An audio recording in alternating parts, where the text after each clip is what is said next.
में भीषण आग लगी और बताया गया कि आग झुग्गियों में लगी और ये आग इतनी भीषण थी कि उसने करीब 70 से 80 झुग्गियों को अपनी चपेट में ले लिया, जिसके बाद वहां आग की ऊंची ऊंची लपटें उठने लगी।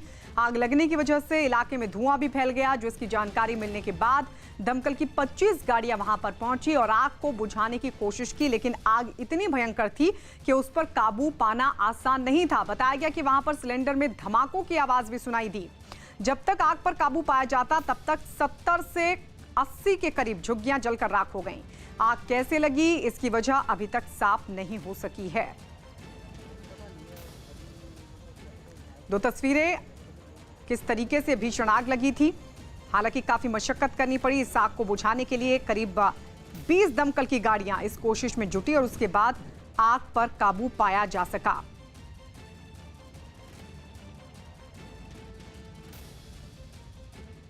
मटेरियल सब में स्टोरेज है और बड़े हैबेजर्ड वे में है सारा। हमारी गाड़ियां भी पीछे सारी फंसी हुई थी, उसको एक एक करके निकाल रहे हैं। और ये तकरीबन 2-2.5 एकड़ का ये लैंड है जिसके अंदर ये पूरी झुग्गियाँ है, झुग्गियाँ को या सेमी प्लाट है, ऐसे कुछ करके है।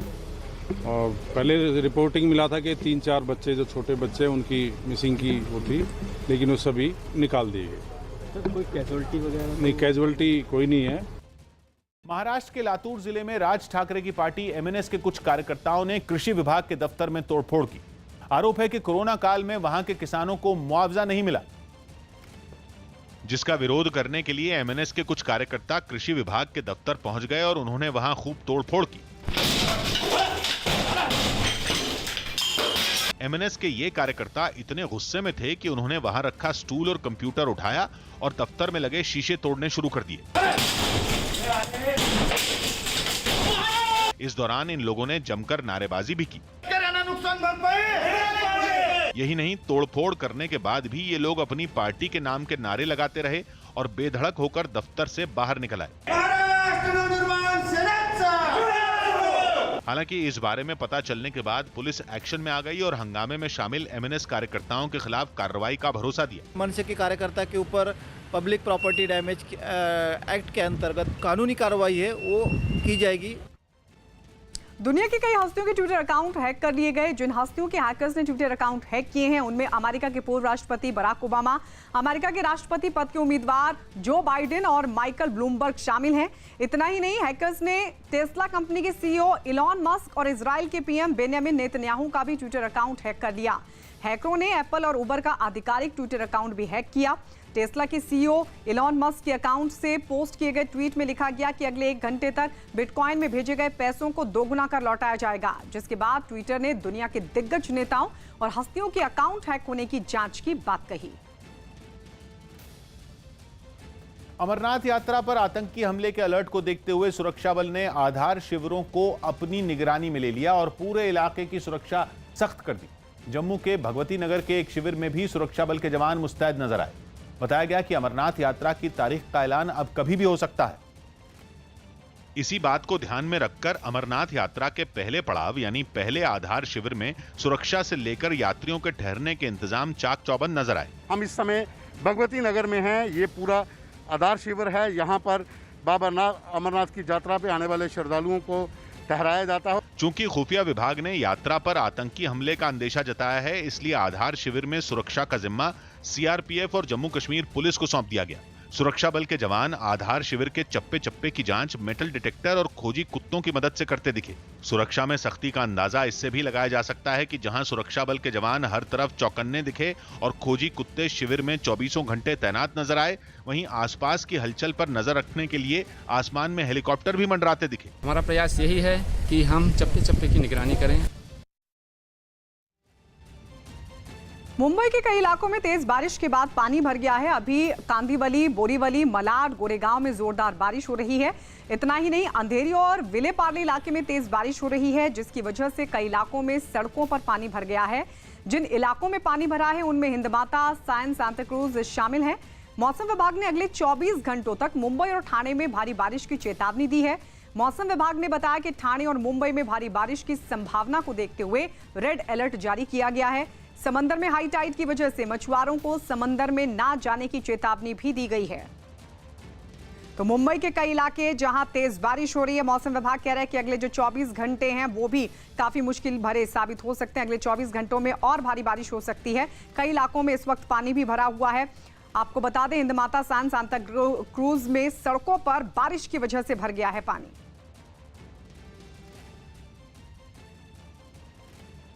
रात भर से हो रही लगातार बारिश की वजह से कई नदियां और नाले उफान पर हैं। मैं इस समय पोईसर नदी के पास हूं। यहां की तस्वीर अगर आपको दिखाऊं तो यहां पर पोईसर नदी खतरे के निशान के आसपास चल रही है। अमूमन यही हाल मुंबई भर के अलग अलग हिस्सों का है, जहां पर नाले और नदियां फिलहाल भरे हुए हैं। और अगर लगातार इसी तरीके से बारिश चलती रही तो निश्चित ही मुंबईकरों के लिए मुश्किलें हो सकती हैं। खासकर सुबह 9 बजे के आसपास एक हाई टाइड आने वाला है जो करीब 10:30-11 बजे तक रहेगा। और ऐसे में इस समय में अगर मुंबई के आसपास के इलाके में अगर बारिश होती है तो मुंबईकरों की मुश्किलें बढ़ सकती है। और बारिश लगातार चल रही है, जिसके कारण वेस्टर्न सबब हो या सेंट्रल सबब, साउथ मुंबई, सभी हिस्सों में बारिश से लोग प्रभावित हैं। और बारिश लगातार अभी भी चल रही है। और मुंबईकरों से आज मौसम विभाग ने अपील की है कि अगर ज़्यादा ज़रूरत ना हो तो घरों से ना निकले, क्योंकि आज मुंबई और आसपास के ज़िलों में रेड अलर्ट है। अभिषेक पांडे, मुंबई, न्यूज़ 18 इंडिया। आने वाले 24 घंटे के लिए पूर्वानुमान यह है कि मुंबई, ठाणे, रायगढ़ और रत्नागिरी यहाँ पर बहुत ज़्यादा मूसलाधार बरसात होने की संभावना है। इन चारों जिलों को जो है वो रेड अलर्ट भी दिया गया है। साथ ही कल के लिए मुंबई, ठाणे और उसके आसपास के एरिया के लिए ऑरेंज अलर्ट है, तो वहाँ पर भी मूसलाधार बरसात होने की संभावना है। राजस्थान में कांग्रेस के बागी विधायकों को स्पीकर की तरफ से नोटिस जारी कर दिया गया। गहलोत और पायलट की लड़ाई जगजाहिर होने के बाद वहां जबरदस्त सियासी ड्रामा हुआ और स्पीकर ने सचिन पायलट समेत 19 बागी विधायकों को नोटिस जारी कर दिया, क्योंकि उन्होंने पार्टी की तरफ से जारी व्हिप का उल्लंघन किया था और 13 और 14 जुलाई को हुई कांग्रेस विधायक दल की बैठक में शामिल नहीं हुए थे। नोटिस में उनसे 17 जुलाई तक जवाब मांगा गया है, जिसके बाद विधानसभा अध्यक्ष बागी विधायकों की सदस्यता रद्द कर सकते हैं। इस बीच खबर है कि देर रात नोटिस मिलने के बाद सचिन पायलट ने अपने समर्थक विधायकों के साथ मिलकर कानूनी विकल्प पर विचार करना शुरू कर दिया है। तो वहीं दूसरी ओर कांग्रेस की तरफ से एक बार फिर पायलट की ओर दोस्ती का हाथ बढ़ाने के भी संकेत मिले, क्योंकि खबर आई कि पार्टी के बड़े नेताओं ने कहा है कि वो अब भी बातचीत के लिए तैयार हैं, बस जरूरत यह है कि सचिन पायलट अपना रुख साफ करें और पार्टी में वापसी करें। कांग्रेस कहीं न कहीं एक गली रख रही है, एक छोटी सी विंडो खुली रखनी चाह रही है सचिन पायलट को लेकर। उनके समर्थक विधायकों के घरों पर नोटिस चस्पा किए गए, लेकिन सचिन पायलट के सरकारी आवास पर न नोटिस चस्पा किया गया न यहाँ दिया गया। भले ही कांग्रेस आलाकमान सचिन पायलट के लिए पार्टी में वापसी का रास्ता खुला होने का संकेत दे रहा हो, लेकिन मुख्यमंत्री अशोक गहलोत ने उनके लिए नर्म रुख नहीं दिखाया और उन पर सरकार गिराने की साजिश में शामिल होने का आरोप लगाया। डिप्टी सीएम हो, पीसीसी प्रेसिडेंट हो, वो खुद ही डील करे। अगर मान लो मुझसे मोबाइल नंबर दीजिए, हमें नाम दीजिए, हमें षड्यंत्र में शामिल हो, वो सफाई दे रहे हैं। नहीं, हमारे यहाँ कोई हॉस्टलिंग नहीं हो रही थी। अरे तुम तो खुद ही षड्यंत्र में शामिल थे। वहीं बीजेपी की तरफ से यह साफ कर दिया गया कि सचिन पायलट ने अब तक उससे संपर्क नहीं किया है। न तो हमसे समर्थन मांगा, न उन्होंने हमसे कोई अप्रोच की है, अभी तक नहीं। हम तो उनके इस वर्टिकल डिवीजन को देख रहे हैं कि किसके साथ कितनी मैन पावर है, क्या है, और उसके आधार पर आगे की बात करें।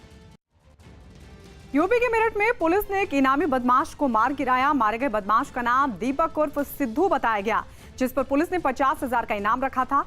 मुठभेड़ में ढेर किए गए बदमाश पर हत्या, लूट, डकैती समेत करीब 18 मामले दर्ज थे। पुलिस की टॉप 10 बदमाश की सूची में दीपक का नाम भी शामिल था।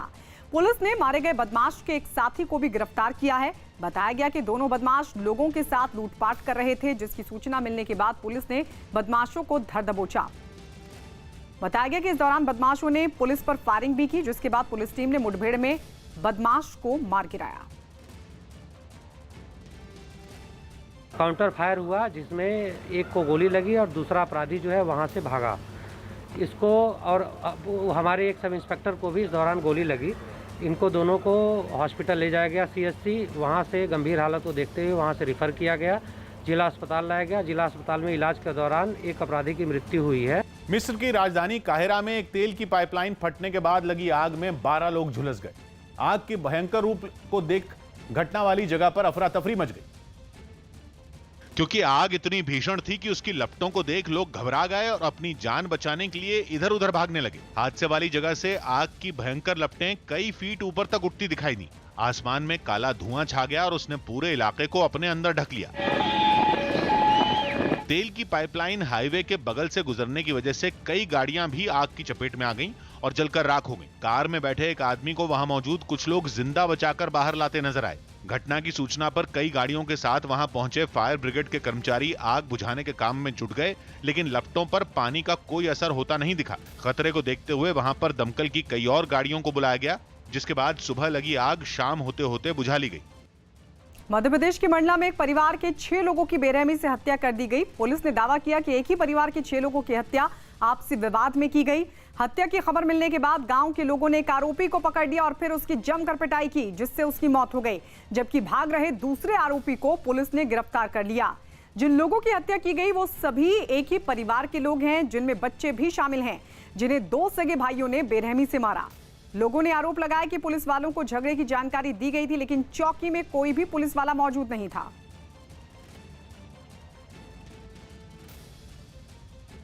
तो काफ़ी लंबे समय से ये कहासुनी चली आ रही थी। आज इन दोनों भाइयों के मन में जो भी गुजरा हो, ये हथियार लेके अपने घर से निकले हैं कि अपने ही परिवारजनों को, जो बाकी के लोग थे, जो इनके कज़न ब्रदर्स और वो सब लगते थे, उन पर हमला करने के इरादे से निकले हैं। तो पहले जो इनकी दुकान थी वहाँ पे गए, वहाँ पे हमला किया और उसके बाद इनके घर पे आए तो जो लोग मिले उन पर भी हमला किया है। इसमें से अब तक 6 लोगों की मृत्यु की जानकारी अपने को पुष्टि हो रही है। बाकी जो लोग और चोटिल हुए हैं उनको जबलपुर मेडिकल रेफर किया गया। मुंबई में कोरोना मरीजों के इलाज में काम आने वाले प्लाज्मा की कालाबाजारी की खबर सामने आई। महाराष्ट्र सरकार को जानकारी मिली कि मुंबई में बड़े पैमाने पर प्लाज्मा की कालाबाजारी की जा रही है और 10 लाख रुपए प्रति लीटर तक प्लाज्मा बेचा जा रहा है।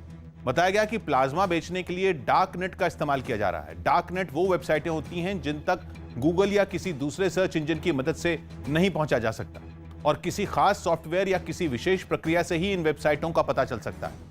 बताया गया कि इस तरीके से प्लाज्मा बेचने वालों में कुछ ऐसे लोग भी शामिल हैं जो अभी तक कोरोना की चपेट में नहीं आए, लेकिन उन्होंने फर्जी सर्टिफिकेट बनाकर खुद को कोरोना से ठीक हुआ दिखाया और अपना प्लाज्मा भी लाखों रुपए में बेच दिया।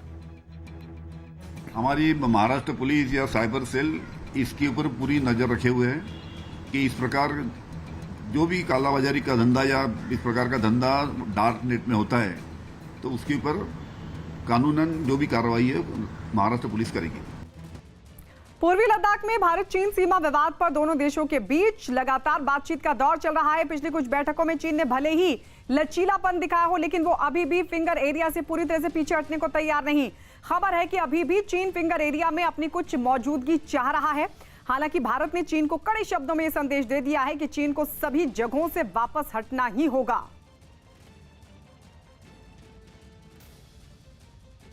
मुलायम सिंह यादव पर बनी फिल्म का ट्रेलर जारी कर दिया गया। मुलायम सिंह यादव पर बनी फिल्म का ट्रेलर जारी कर दिया गया। मैं मुलायम सिंह यादव नाम की यह फिल्म 2 अक्टूबर को रिलीज होगी। बस एक मौके की तलाश में हूं नथुराम जी। दुनिया को बता देंगे कि सरकार कैसे और किसके लिए चलाई जाती है। आज के बाद दंगल नहीं, राजनीति की कुश्ती होगी। पंजाब के सीएम अमरिंदर सिंह ने पूरी कैबिनेट का कोरोना टेस्ट करवाने का निर्देश दिया। मंत्री तृप्त राजेंद्र सिंह बाजवा को कोरोना होने के बाद यह फैसला लिया गया। इसके अलावा मुख्यमंत्री ने सभी पार्षदों और जनता के बीच जाने वाले सरकारी अधिकारियों से भी अपनी जांच करवाने की अपील की।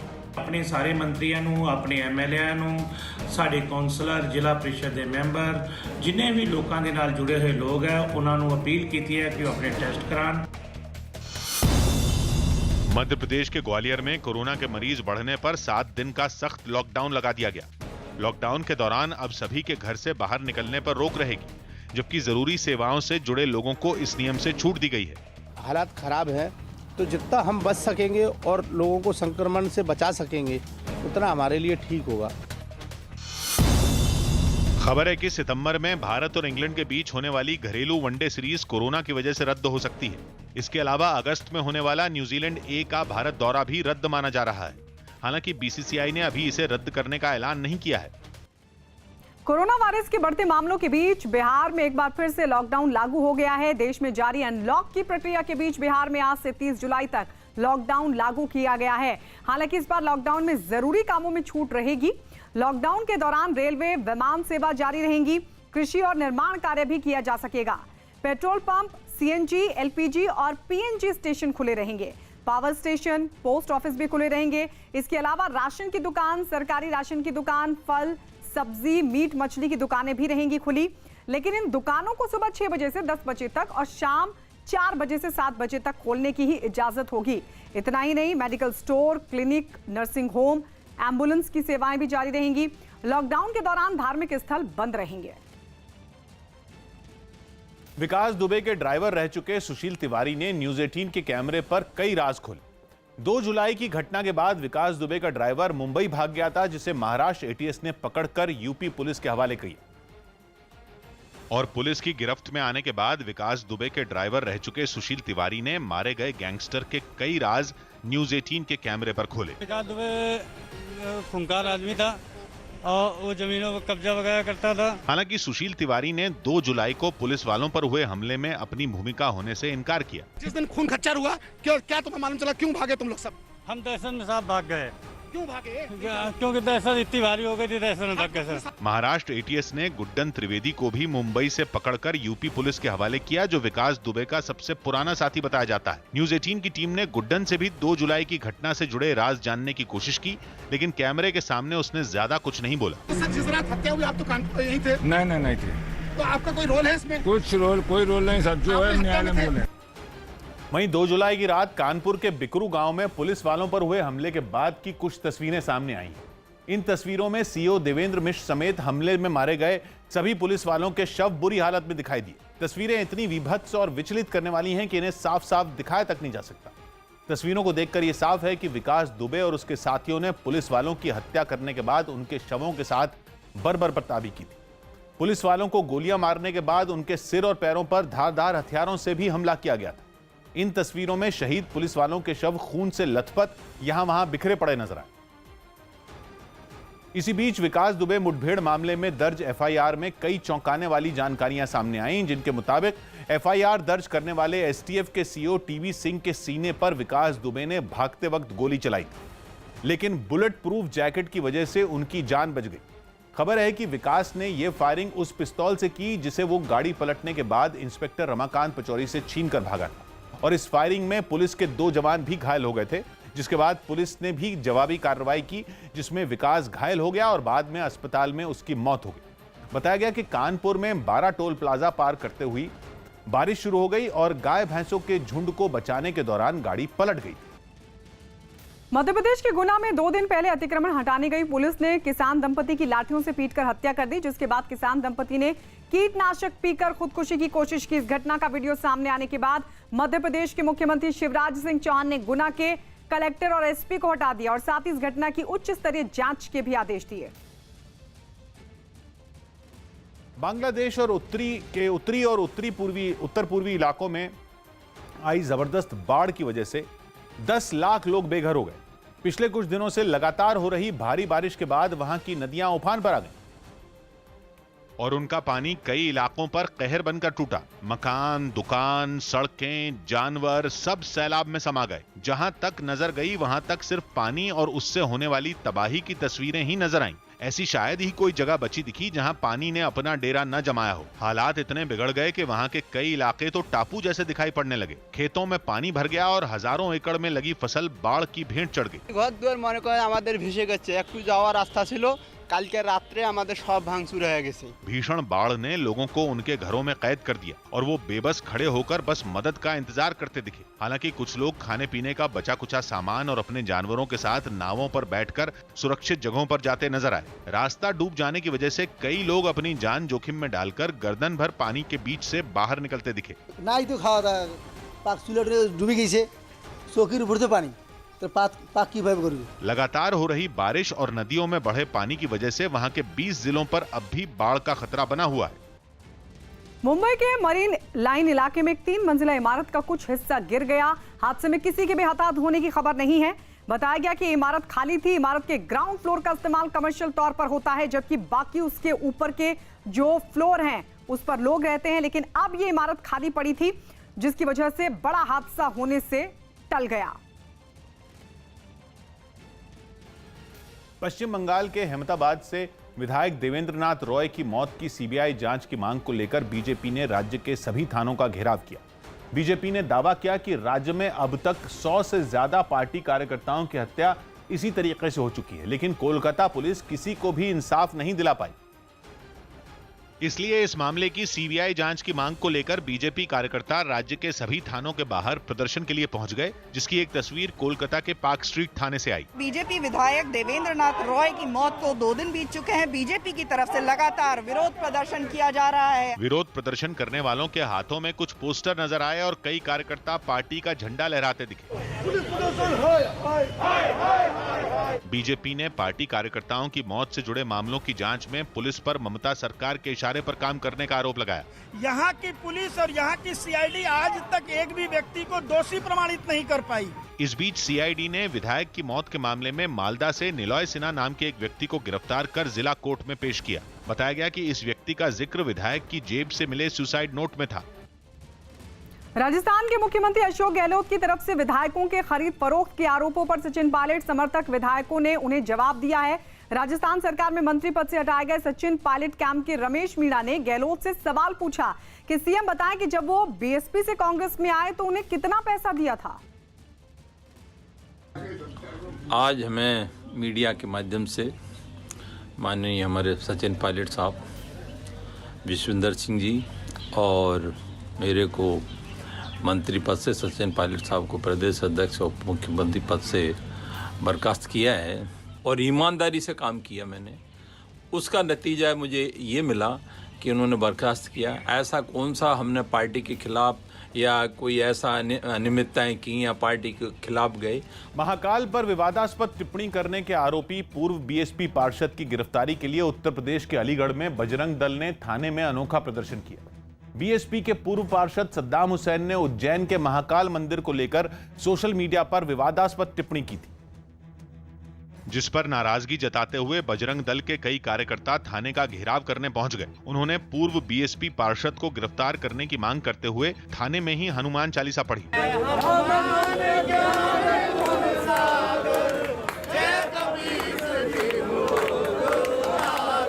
कार्यकर्ताओं ने पुलिस के सामने ही आरोपी के खिलाफ जमकर नारे भी लगाए। सद्दाम हुसैन को गिरफ्तार करो।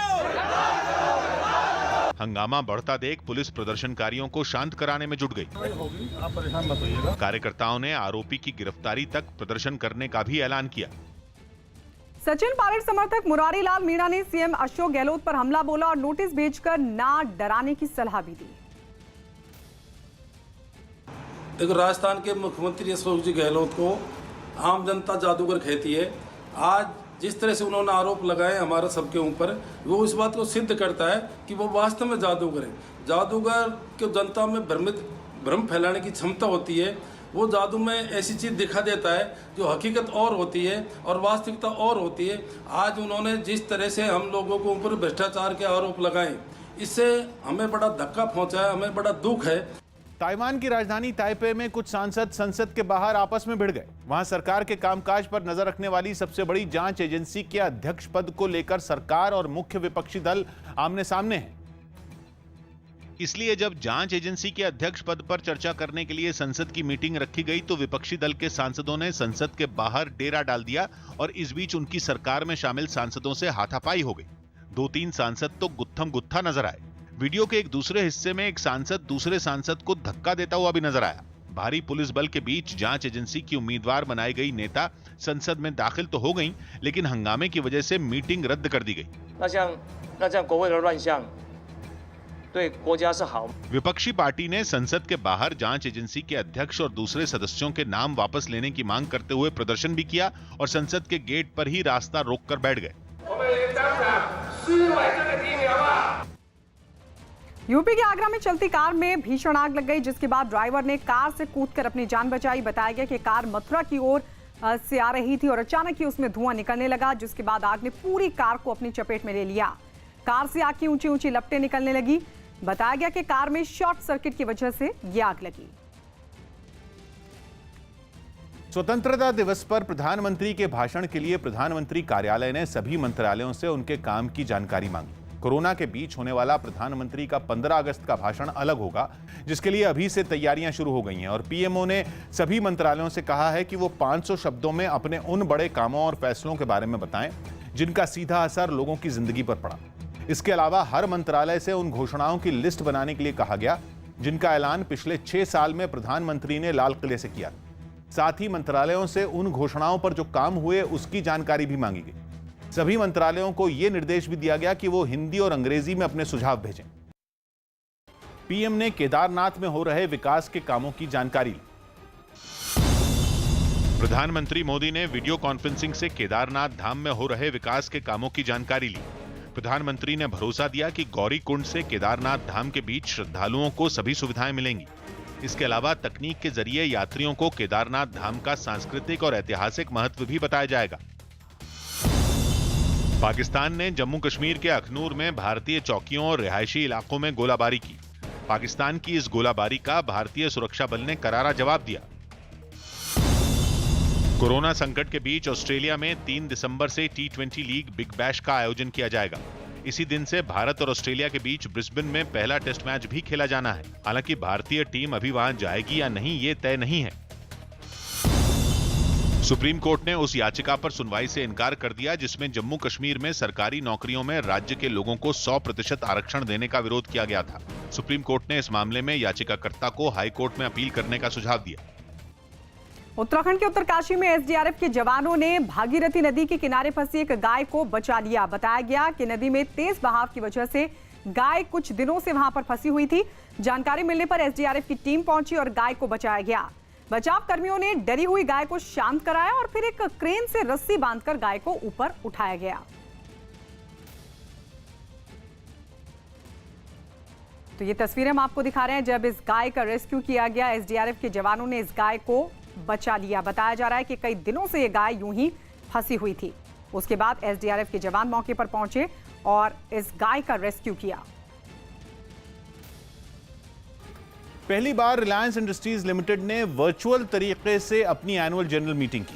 कंपनी की 43वीं एजीएम में चेयरमैन मुकेश अंबानी ने गूगल के साथ जियो की डील से जुड़ा बड़ा ऐलान किया, जिसके मुताबिक जियो प्लेटफॉर्म्स में गूगल करीब 33,000 करोड़ का बड़ा निवेश करेगी। Google to be our strategic partner in Jio platforms.